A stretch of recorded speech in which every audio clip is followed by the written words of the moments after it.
हाँ तो दोस्तों, इस वीडियो के अंदर हम डॉक्टर अग्रवाल हेल्थ केयर के आईपीओ के बारे में बात करेंगे और जानेंगे कि इस आईपीओ के अंदर आपको अप्लाई करना चाहिए या नहीं। चलिए शुरू करते हैं। तो देखिए, सबसे पहले अगर हम यहाँ पर आईपीओ की डिटेल्स के बारे में अगर हम बात करेंगे तो ये जो आईपीओ है 29 जनवरी को ये आईपीओ में स्टार्ट होता हुआ नजर आएगा और 31 जनवरी को ये आईपीओ में क्लोज होता हुआ नजर आएगा। अगर हम इशू साइज की अगर हम बात करेंगे तो 3027 करोड़ के लगभग का आईपीओ का इशू साइज हमें यहाँ पे नजर आता है। इसमें से अगर हम देखेंगे तो लगभग 300 करोड़ हमें यहाँ पे कंपनी के पास में जाते हुए नजर आएंगे और बाकी अगर हम बात करेंगे तो ऑफर फॉर सेल में यहाँ पे नजर आता है, यानी कि ये जो पैसा है ये कंपनी के प्रमोटर्स और जो प्राइवेट इक्विटी इन्वेस्टर्स उनके पास में ये पैसा हमें जाता हुआ नजर आएगा। अगर हम प्राइस बैंड के बारे में अगर हम बात करेंगे तो 402 यानी कि 402 के कट ऑफ प्राइस पे कंपनी में शेयर देती हुई नजर आ रही है और एक लॉट के नाम यहाँ पे 35 शेयर का लॉट साइज हमें यहाँ पे नजर आता है, यानी कि अगर आपको एक लॉट अप्लाई करना है तो 35 शेयर ये लॉट साइज के नाम यहाँ पर आपको अप्लाई करना पड़ेगा। अगर हम यहाँ पे रिटेल कोटा की अगर हम बात करेंगे तो अराउंड 35% के लगभग ये कंपनी का रिटेल कोटा हमें यहाँ पे नजर आता है, यानी कि ऑलमोस्ट 1400 साढ़े 1400 करोड़ के लगभग यहाँ पे कंपनी का रिटेल कोटा है। तो पॉइंट ऑफ व्यू अगर हम बात करेंगे यहाँ पे रिटेल के अंदर जो अलॉटमेंट के चांसेस रहने वाले वो यहाँ पे काफी ज्यादा रहने वाली हैं। अब अगर हम यहाँ पे कंपनी के फंडामेंटल्स की अगर हम बात करेंगे तो देखिए, जो कंपनी है कंपनी में यहाँ पे जो आई हॉस्पिटल्स है वो हमें यहाँ पे कंपनी ऑपरेट करती हुई नजर आती है। अगर हम कंपनी के करंट डेटा के हिसाब से अगर हम बात करेंगे अराउंड 25% का मार्केट शेयर ये कंपनी का हमें यहाँ पे नजर आता है, ये पर्टिकुलरली आई हॉस्पिटल के हिसाब से। तो इस पॉइंट ऑफ व्यू देखा जाए तो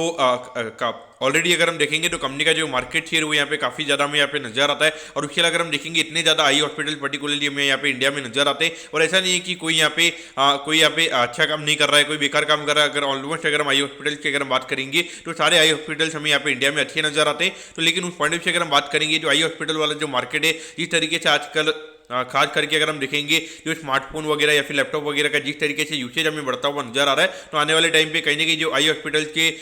यानी कि आई हॉस्पिटल के चेकिंग के रिगार्डिंग अगर हम बात करेंगे तो वहाँ पे हर कस्टमर को कहीं ना कहीं वहाँ पे यानी कि हर जितने भी यहाँ पे सिटीजन है इंडिया में उनको कहीं ना कहीं वहाँ पे जैसे कि अगर हम अभी देखेंगे अराउंड 140 करोड़ लोग हमें इंडिया में भी रहते हुए नजर आते हैं। तो मुझे लगता है कि लगभग 70 करोड़ लोग यहाँ पे हर साल आने वाले टाइम पे हमें उनको एक बार डॉक्टर को दिखाना पड़ेगा, क्योंकि कहीं ना कहीं अगर हम देखेंगे जिस तरीके से भी लोगों के नंबर्स यहाँ पे हमें थोड़ी अभी बढ़ते हुए नजर आ रहे हैं, तो कि जिस तरीके का आपका यूसेज बढ़ रहा है वहाँ पे कहीं ना कहीं आपको हर साल यहाँ पे आई डॉक्टर को कंसल्ट करना पड़ेगा। तो पॉइंट ऑफ यहाँ पे ये अपॉर्चुनिटी हमें यहाँ पे काफी अच्छी नजर आती है, क्योंकि इससे क्या होगा कि मार्केट में ये कंपनी का काफी अच्छा नाम है, तो कंसिस्टेंट ग्रोथ हमें आने वाले टाइम पे देखने को मिल सकती है। और अभी ये जो 300 करोड़ ये कंपनी हमें रेज करती हुई नजर आ रही है, तो इससे थोड़ा बहुत ये कंपनी हमें डेट हमें कम करती हुई नजर आएगी, तो इससे लगभग 5-10 करोड़ से कंपनी की अर्निंग पोस्ट टैक्स हमें यहाँ पे थोड़ी बढ़ती हुई नजर आ सकती है। लेकिन अगर हम एट दी एंड अगर हम वैल्यूएशन की अगर हम बात करेंगे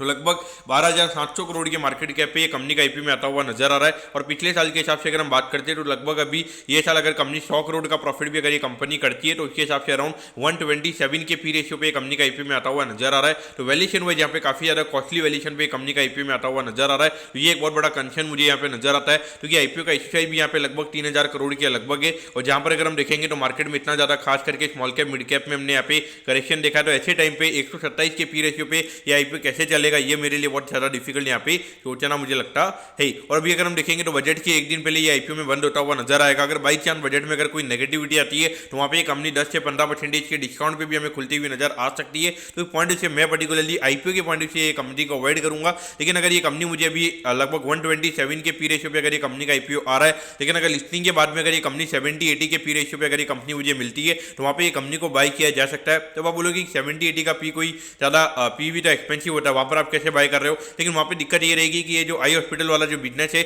मुझे लगता है कि आने वाले टाइम पे कंसिस्टेंट ग्रोथ वाला बिजनेस हमें यहाँ पे नजर आ सकता है